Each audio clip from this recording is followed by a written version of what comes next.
Hi, Aiden. How are you? Good morning, Hannah.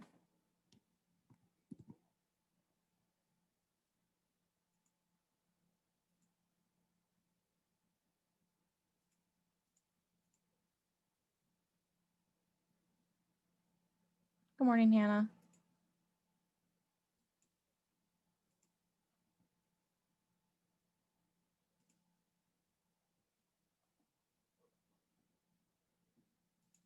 How are you? I love this come on you because this typing process is happening. Hi. I'm okay. I have to go get a COVID test at 3 today, so I'm not looking forward to that. That's for sure. The fun has arrived. Thank you very much. Hi, Emma. Hi. I am slowly going crazy, and the only way to save me is humor. I think we're all sort of feeling like that towards the end of the semester, so you're not the only one. I just can't wait for school to end, and then we have to go back.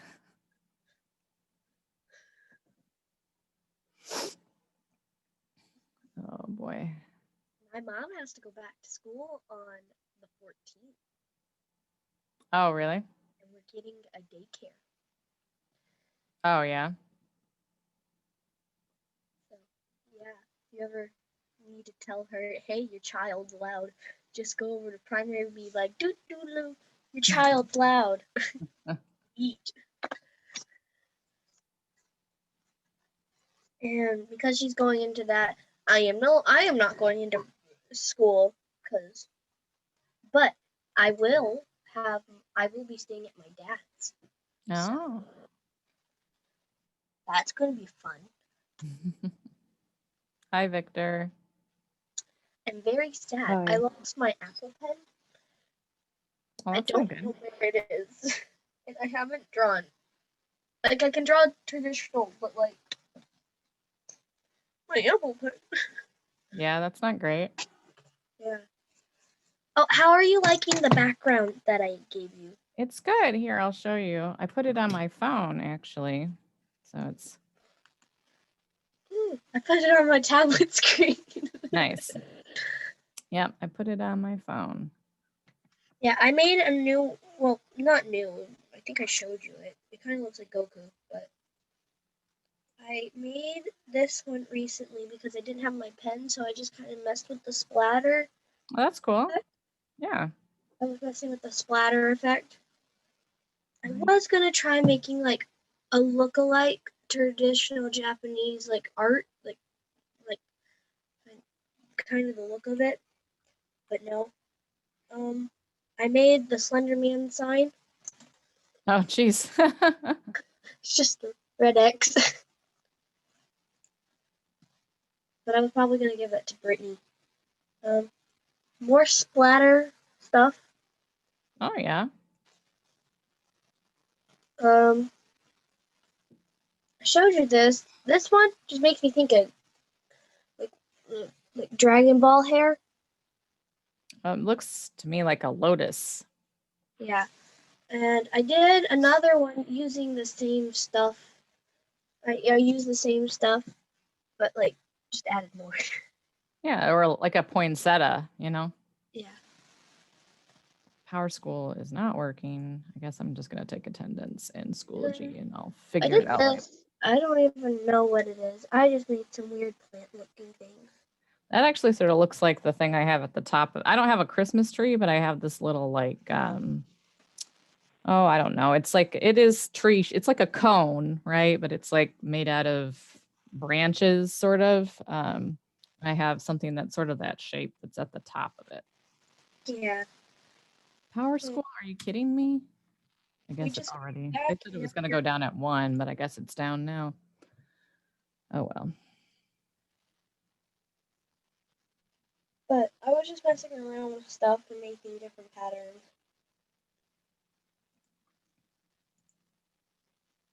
I got bored. But I haven't found my pen. And the last time I watched it, had it, was when I was watching the movie, While You Were Sleeping with Sandra Bullock. Oh yeah. It's weird. It's a weird movie.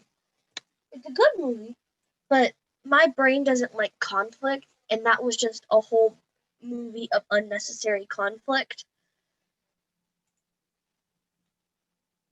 And so my brain was like cringing at everything. Also, who married a person that you just met in 1 week? Oh yeah. Like the guy who plays the president in Independence Day. Okay? Like, they only knew each other for a week.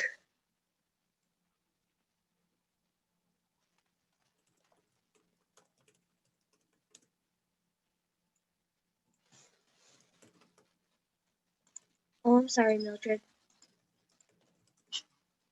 Never mind, I'm sorry. No, they didn't get married. I know, Um, and it bothers me. Jada, it's got to Power School is wrong and Schoology is correct. I will fix it. It's just Schoology like has now it's not working right now. Or I'm sorry, Power School isn't working right now, so I can't fix it right this second, but I'm trying to get everything updated. But it does not look like it's working. I'm trying to see if it will work now. But yeah, Schoology is correct. You're welcome. So yeah, if you're trying to look at Power School, I can't even get Power School to launch right this second. And they said that it was going to be down from 1 p.m. on. So I don't know. But so I was trying to update stuff. But if you're seeing, any discrepancies, what's in Schoology is correct. And I'm going through like each class and going down every single like column and making sure that everything is matched up. So it will be fixed. It's just not, I can't do anything about it right this second. But it will get fixed, I promise. So let me give you the link to the Nearpod so that everybody can go ahead and get into that. Talking about directing today. And then on Friday, we're going to start our movie to celebrate the fact that we have all survived a semester of virtual learning together. Hooray. Oh boy.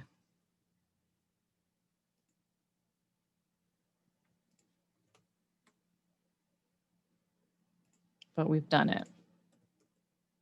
But yeah, so there will be an extra credit opportunity with the movie. So there'll be a quiz that you will be able to take to get some extra credit points. And then I will apply those extra credit points to whatever summative you have the lowest grade in. Okay. So whatever summative you have the lowest grade in, those extra credit points will get applied to that.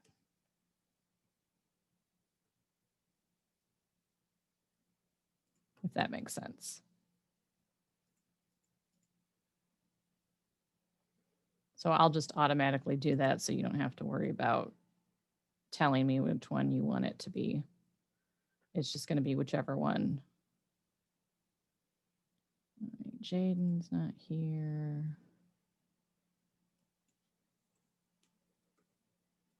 I don't have Carl. Oh, there's Theory.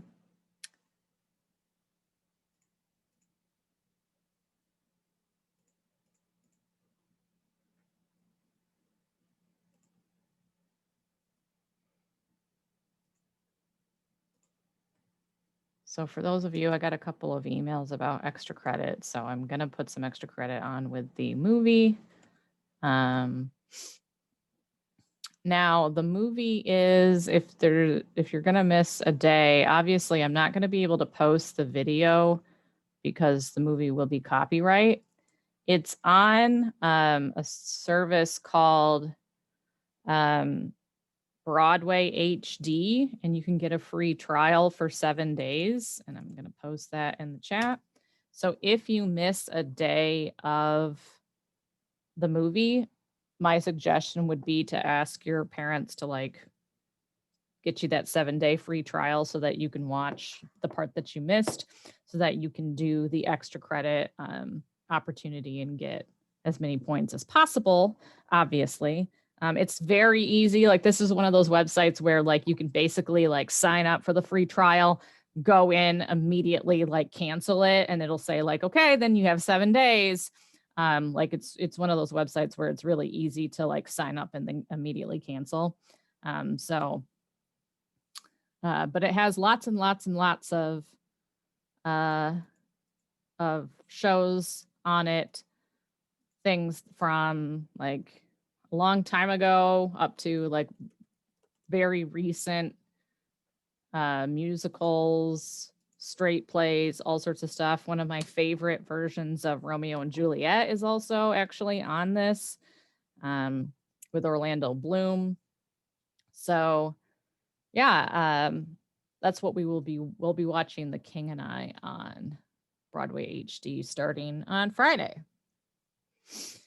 All right, so let's go ahead and get into the Nearpod so we can start with the history of directing. So again, this is sort of a brief overview of what you can't get in, Tyler. Okay, let me share my screen. So if you cannot get in, you can watch my screen. However, I'd prefer that you try to get in so that you can do the collaborate board and everything. But if it's not working for you, then watch the screen instead. But let's try to get as many people as possible on the Nearpod.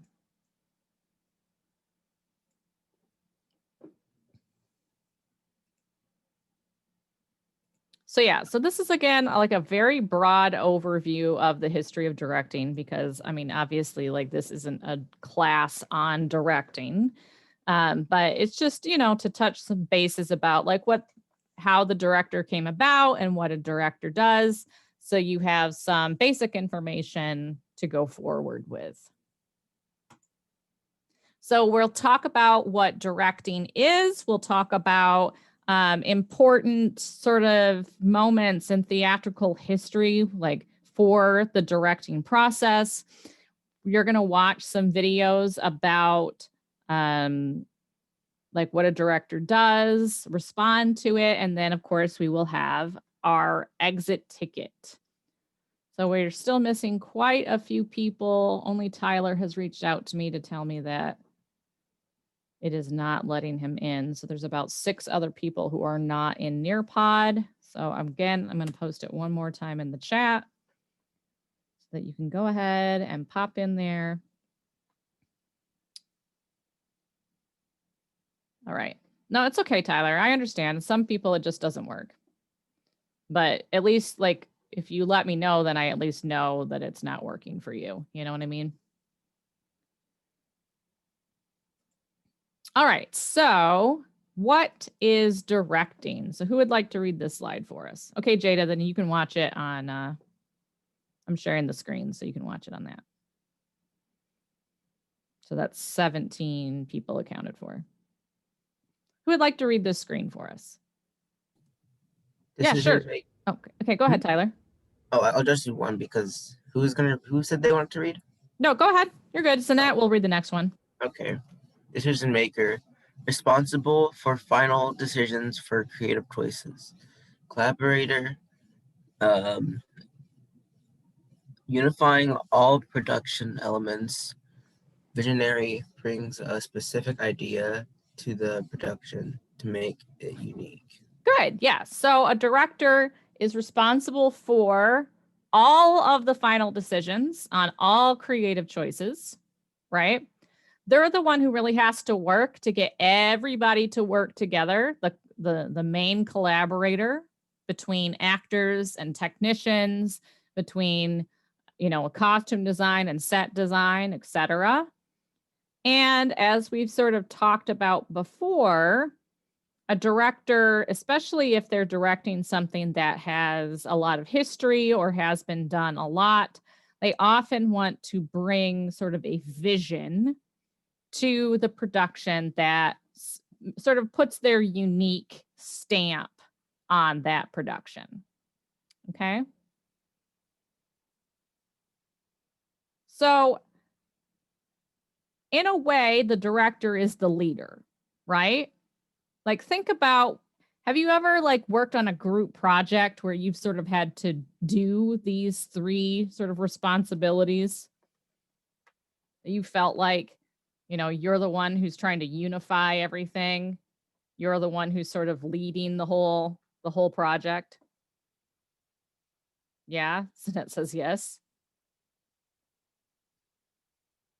Tyler agrees. Yeah.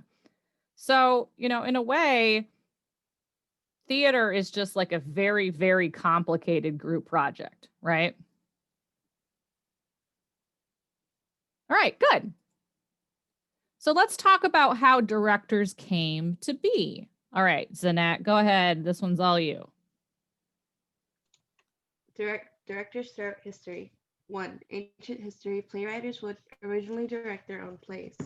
2. Medieval theater. Pageant managers would watch the script and help with lines. 3. Elizabethan. Actor managers. The senior actor got to pick the script and stage it.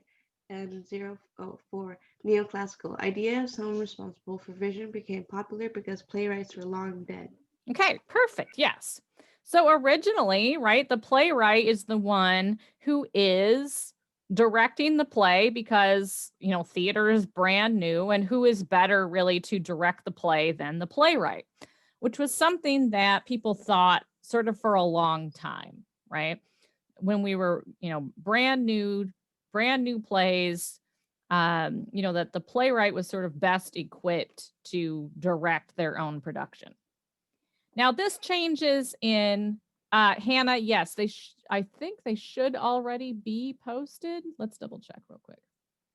Let me save changes to the attendance that I took. In the medieval theater, this changes, right? So remember, medieval theater, right? Theater had been gone for a long time. Who was responsible for bringing the theater back in the medieval period?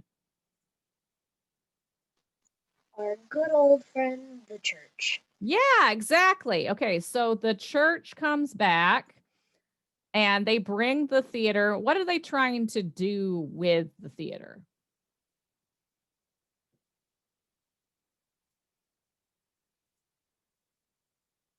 What are they using the theater to do? Teach religion. Yeah, okay, perfect. They're using it to teach religion. Exactly. So why would it be important that every line be exactly as it's written? Because it's from the Bible. Yeah, that's exactly right. Because these are from the Bible, right? And they want to make sure that people aren't just like changing stuff, right? You know, they want to make sure that the story is being delivered as intended. Hannah, I just sent you a link, and I'm going to put the link to the Google Doc instead of the Nearpod. So the videos won't work, but you'll have all the slides. So yeah, they want to make sure that it's being said as it was written because they're trying to teach biblical stories, right? And of course, they're saying like, well, you know, this comes from God. It has to be delivered as he intended, okay? So it became necessary to have someone whose only job pretty much during rehearsals was to make sure that everybody knew their lines. And they actually fined actors. Like if they came to rehearsal at a certain point and didn't know their lines, they would be fined for not taking it seriously. Okay. Then we get to the Elizabethan period, right? So around Shakespeare's time, where essentially the person who was the best actor, the star, pretty much got to choose what plays they wanted to do and they would be the star and they would sort of direct it. Okay. Then we get to neoclassicism. So what were we doing in neoclassicism? Remember, we're in France, and what did they rediscover during that time?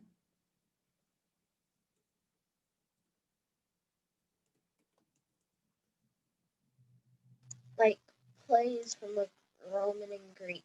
Yes, exactly. Good job. So they can't just like call up Sophocles and be like, hey, we're doing Oedipus Rex. Like, what were we supposed to do? Like, what's the blocking look like? Right. So this is sort of where the idea comes about that like there needs to be somebody who is making these decisions. Somebody whose job is to look at this from the audience's perspective and decide like when like what things should look like, right? So for the plays that they were doing that were based on older scripts, they started to sort of incorporate this idea of like a third party, but it wasn't mainstream. It wasn't something everybody was doing, right? So we talked about Moliere, who directed pretty much all of his own plays. You know, there were still a lot of people, a lot of playwrights who were directing their own stuff. So this is going to change when we get to 1866 Germany with Duke George II of Saxe-Meiningen. So who would like to read this slide for us? I can do it. Okay, go ahead. Duke George II of Saxe-Meiningen, 1866 Germany, used realistic lighting and stage design, developed Ensemble. Developed ensemble acting, used historically accurate costume, toured many European cities until 1890, and inspired many young directors, actors, and new theater companies. Perfect. Yes. Okay. So George II is a duke. So he's got a lot of money. He's got a lot of land. He's got a lot of time on his hands. He loves theater, right? He decides that the theater that's being done, he's not really crazy about it. He wants to do something new. There's all these new like realism plays that are being done. And he's sort of excited about that, but there's not really like a stage technique that works for that. So the first thing he does is he decides like we should have sets that look like the real, you know, where these plays are taking place. So if the play is supposed to be taking place in a dining room, we should have like tables and chairs that people can actually sit at, right? And the lighting should look as much as we can like a real place, okay? Now he develops ensemble acting. So what's an ensemble?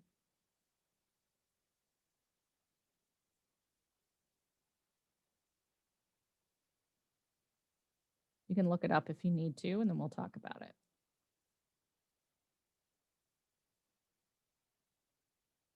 A group of people, okay? What does that group of people do? Yeah, go ahead, Emma. I have the Siri definition. Sure. What does Siri tell us? A musical ensemble, also known as a musical group or musical, is a group of people who perform instrumental or vocal music with the ensemble typically known by district names. Some music ensembles consist of solely an instrument, such as jazz, quartets, or orchestras. Some music ensembles. Yeah, she's going to go on, right? We're not talking about music, obviously, but it's a group of people who work together. Okay, right? So dance ensemble, music ensemble, jazz ensemble, okay, right? Theater ensemble, a group of people who work together. So this is opposed to previously when we had the star system, where there would be like certain actors who would always be the lead, right? Now we're working together. We're going to cast the plays based on who is best for the role. So you might play the lead in one play, and then the next play, you might be the butler, right? Okay. Does that make sense? So it's a group of individuals, a group of people who come together, they work together, often associated with art of some kind, music and theater and dance, right? Yes, we get it? Yes. Okay.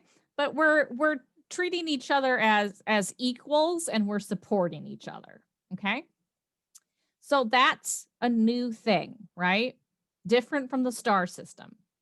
The other thing that he's going to insist on is that the characters should be dressed how their character would be dressed. So prior to this, if you supported a troupe, often like everybody would be dressed like as nicely as possible, right? Now it's like if you're playing a maid, your costume is going to reflect what a maid wears, right? And if you're playing a king, then we want you to look like a king. So they start touring around in Europe, and a lot of people are really inspired by this, especially, up and coming troops like directors, new actors, new theater companies. And this is going to become pretty much the way of doing theater, not long after this. Of course, there are going to be some people who resist it, right? The people who were used to being the stars, they don't necessarily want to lose that, position, right? They don't want to lose that power. But eventually it will become something that is more mainstream. But this is really where it started. So directing is actually an art where we can almost pinpoint where modern directing started with one individual, this man right here, which is not something that, we can do with a lot of other stuff in the theater, as we've talked about, right? Any questions about the Duke? Of course, Tyler. Sure, absolutely. Any questions about our friend George here? He looks funny. Like if you look up a picture of him, we were talking in the other class about how he sort of looks like angry Santa. Here, this is. He does look like an angry Santa. Yeah, he's like aggressive. Ho, ho, ho, here's your gift, throw. Yeah, I posted his Wikipedia. Yeah, he's a Duke, right? So he has a lot of the pictures you'll see him in uniform. Like one of them, he has his like rapier on his hip and everything, right? But and it's funny because like the younger pictures of him, he looks so like sweet and innocent, and then He looks like a little baby, with a little pouter's face. Listen, you're cracking me up. Okay, good. So we're gonna watch an interview with James Lapine, who you guys watched the Annie documentary, right? That was this class? Yes. Okay. So this is the man who directed that version of Annie that we watched. Okay. So we're going to watch an interview with him, and then just sort of take some notes about the things that he says about directing, and then we will talk about it. So James Lapine. So go ahead and watch this if it'll load. Oh, it didn't load. I forgot. It doesn't like to do this because it was like a PBS thing. So let me post it in I'll post it in the chat and you can watch it. For some reason it blocked it on the website or on the school internet, even though it was like a PBS interview. It's like from a series that PBS did where they interviewed a bunch of people from Broadway about like their jobs and stuff.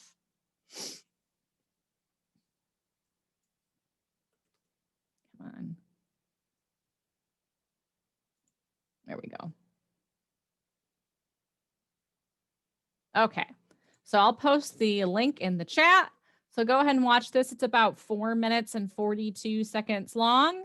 And then let me know when you have finished. And then I'm going to go ahead and put the first collaborate board up in the Nearpod too. So there you go. So just let me know when you're done.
So once you are finished, go back to the Nearpod, and there's a question here. What does it mean for a director to give notes?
All right, I'm starting to get some input here. Tyler, thank you.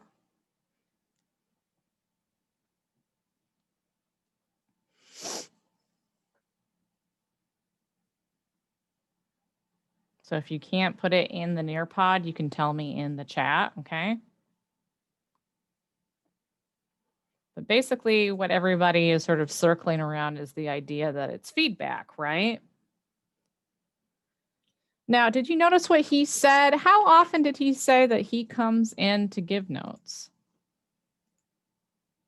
After the play has really started, right? After opening night, how often does he come back?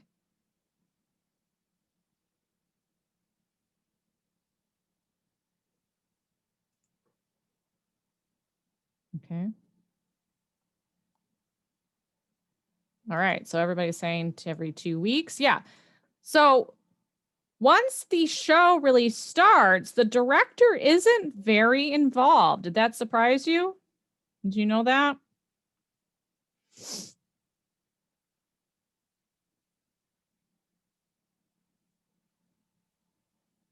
You can tell me in the chat or you can come off mute.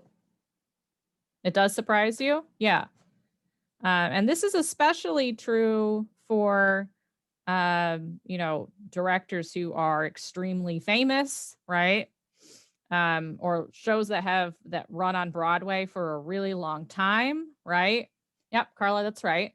That, you know, they're off on their next project. So some directors might not come back, or they might only come back very rarely, or like when there is a brand new member of the cast, right? So if, you know, for instance, when, you know, Lin-Manuel left Hamilton, right? And his understudy took over, they might come back to sort of check in on things for a while when the new lead takes over a show, right? But they're not there on a regular basis after that point. Okay. It's the job of the stage director or the stage manager and the associate director to really watch the show and give feedback and answer questions that the actors have. Okay. So here's the next question. What did he say about tech rehearsals and why does he like them so much? What does he find exciting about them?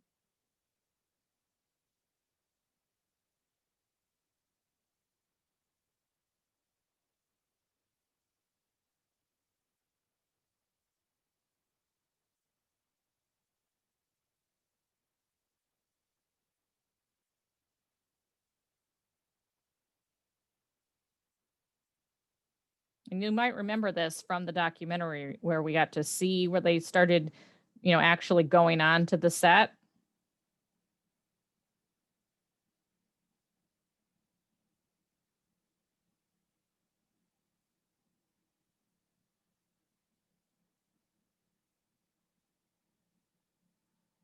Everything comes together, see the full picture for the first time. Good.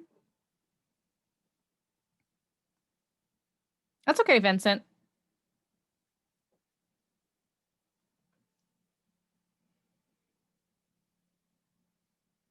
sees the full image. So do you guys remember one of the things that happened during tech rehearsals?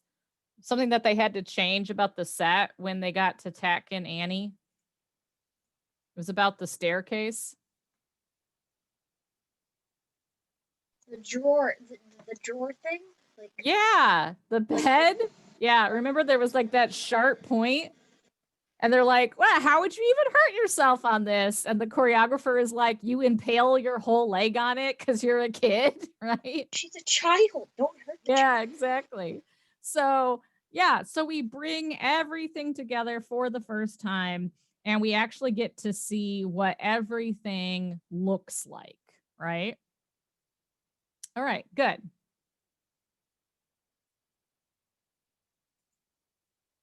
All right, so who would like to read this slide for us about the modern director? The modern director uses what the playwright has given them in the script and combines that with their own ideas, the talents of the actors, and the creative design team to create a performance for an audience. Exactly, yes. And so this is why every performance, every time we do a play, right? Every time we do Hamlet, every director theoretically would bring something new to the play, right? They would make new decisions. We saw this in the documentary, right? About it's a hard knock life. It's a hard knock life. The choreographer, what was he talking about? He was trying to figure out this prop that was so important in the original. The mops and buckets. The mops and buckets, right? He kept saying, do I give them the buckets? Do I give them the mops, right? Because it's something that if you know Annie and you know the original, everybody remembers that opening number where they have the mops and the buckets and there's like stomping with them and, you know, switching them from girl to girl, right? And so he's trying to decide, do I want to do that? Or do I want to do something completely different? Right. And what did they decide to do? Do you remember? They did something completely different. They They did. made the child the mop. Yep. They made the kids the mops. Yeah, exactly. Good. All right. Excellent. Yes. So that version of Annie actually wasn't super received very well. I was reading the reviews on it the other day, right? And that's a risk that you take when you're reviving a musical that so many people are familiar with, that people are going to compare it to what they know, right? Did you have a question, Emma? Why didn't it do so well? That's why, because people were sort of comparing it to the Annie from before. And I think people were saying stuff about how the set felt sort of cold, things like that. I mean, the set looked really good in my opinion. So it's opinion, right? But we've talked a little bit about how important reviews are, right? And how a bad review can really impact a show. And so that happened with that version of Annie. Yeah. So on this slide, I've sort of just distilled down for you. If you were going to make a master list of the things that a director does, this would be it, right? So number 1, selecting or creating a script, okay? So we're either picking what we're going to do, or maybe we're making a new adaptation. Sometimes you're like for Shakespeare, you are making cuts of, of certain scenes that you don't want to include because, some of Shakespeare's plays are very long, right? Number 2, deciding the text interpretation. Okay. So what does that mean when you're deciding what the text is saying? How do you do that?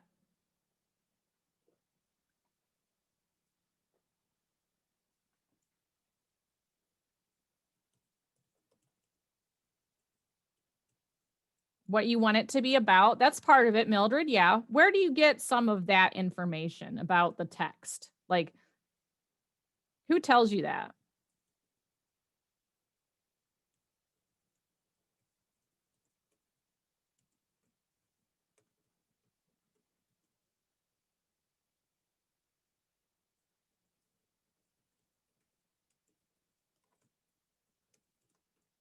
The research, yep. The history, the playwright itself, right? The plot itself.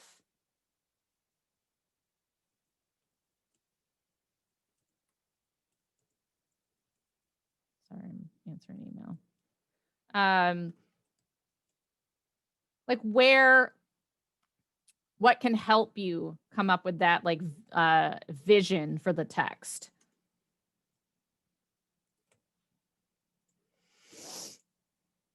So the research, the history, the text itself, right? The characters, past plays. Okay, yeah. Sometimes current events, right? If you want to relate a play to something that's happening now or something that's happened in history. So for instance, there's a version of Macbeth with Patrick Stewart, and they don't say it outright, but some of the ways that they dress the characters and some of the ways that they set the scenes sort of allude to this idea of Macbeth sort of being like almost like he's a dictator, right? So they allude to sort of Nazi Germany, right? Which is a fairly common thing for Macbeth and for what's the other one that Ian McKellen did? But you might relate it to history depending on the play, right? Or depending on something that's happening now that you want to get people to think about. Okay. Then obviously you have to hold auditions and cast the actors, right? You have to work with your other artists, which he talked about, right? Your set design, your costume design. And then obviously you do rehearsals. And then finally, you have those final coordination of everything. You get to opening night. And then, like he said, then really his job is done for the most part, right? So it's like a ton of work. And then it all gets to opening night. The show opens. And then that's pretty much it for the director. They're pretty much done. It's pretty wild, huh? Okay, friends, we have about 6 minutes, so I want you to be able to do the exit ticket, which should be open. Here, that's not it. Let me give you a link to copy link. If you want to use the slides, it is in Schoology, but there it is also from my Google Drive. Let me stop sharing. So you can go ahead and start the exit ticket for today.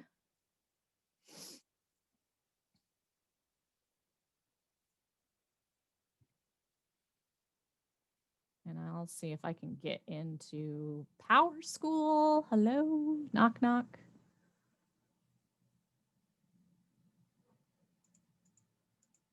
Hello, Power School.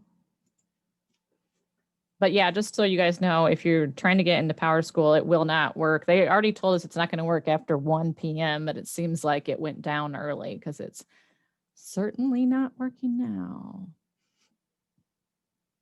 Those of you who came in late, if you could just pop a note in and let me know so that I can make sure I mark you as present, because I know I was just accepting during the lecture anybody I saw that.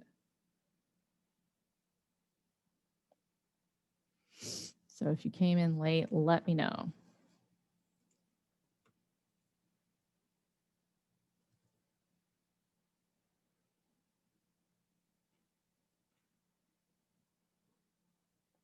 Think. Okay, that's fine, Alyssa. I think, yeah, thank you. That's the thing is like, it's kind of hard to tell because like some people come in late and some people get kicked out. And so I just want to make sure that everybody got marked as present.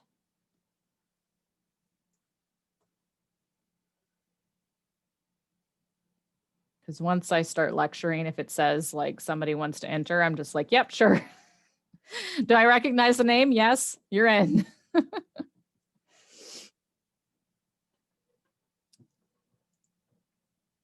Oh, I got in. Hooray. So Jada, I'm going to fix that right now before I forget about that, where I obviously did not hit a 0 for you. So you have 10 points. There it is. Oh, it says 10 on mine, Jada. So I don't know why it doesn't on yours. Yes, once you are finished. Yeah, on Power School it does for participation, right? Weird, weird, weird, weird, weird. What does a raked stage mean, Victor? Is that what you're asking? So a raked stage is from sort of Victorian England to, it was popular also in the neoclassical period. And it is a stage that is lower. Let me do a whiteboard. So it's like this. You would have an apron, right? Where the actors would actually act. And then it would go up, not, wait, undo. It would go up in height. So the audience is here. And the actors would act on the apron, and then it would sort of go up in height. So if you were to go up the rake, you would actually start to look gigantic, right? Carla, I hid the folder today, but as I mentioned before, if you need to turn it in, I want you to email it to me. So there's my email. I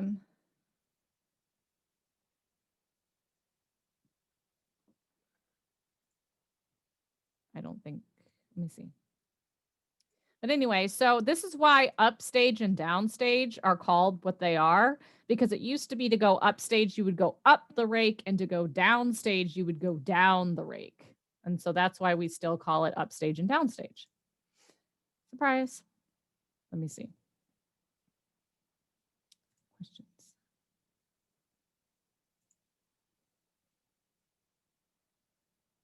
Nope.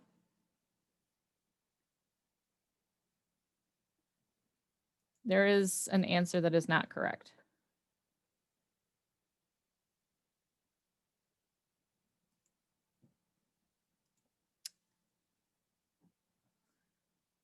Yeah, it says except. Oh no, it should insisted on. Yeah, no, there's one that's not right.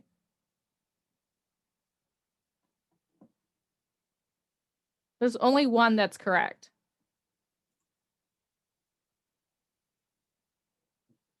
Good job, Hannah. My phone is blowing up.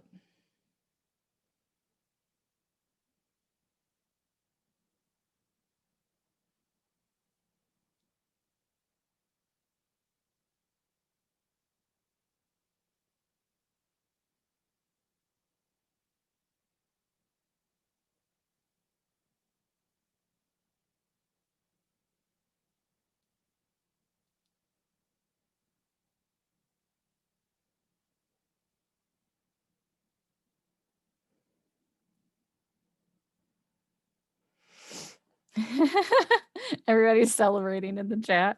Big hundo. I'm proud of you guys for your perfect scores. All right, my friends, it is 10 or 11, 10, 11:03. My goodness.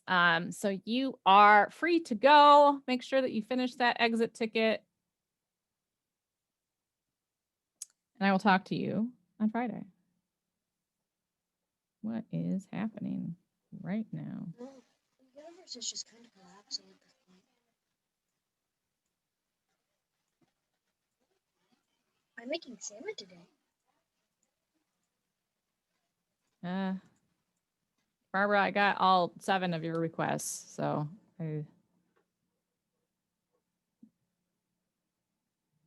you have to log in to your Uplift email in order to see these things, but I went ahead and gave you access, so you're good.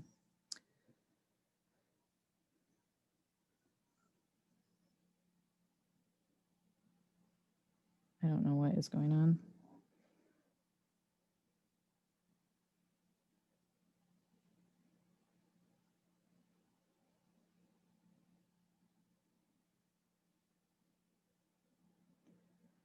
All right, my friends, I'm going to go ahead and close the classroom unless anybody has any questions. Okie dokie. All right, I will see you guys Friday. We will watch a movie. Hooray! Movie time.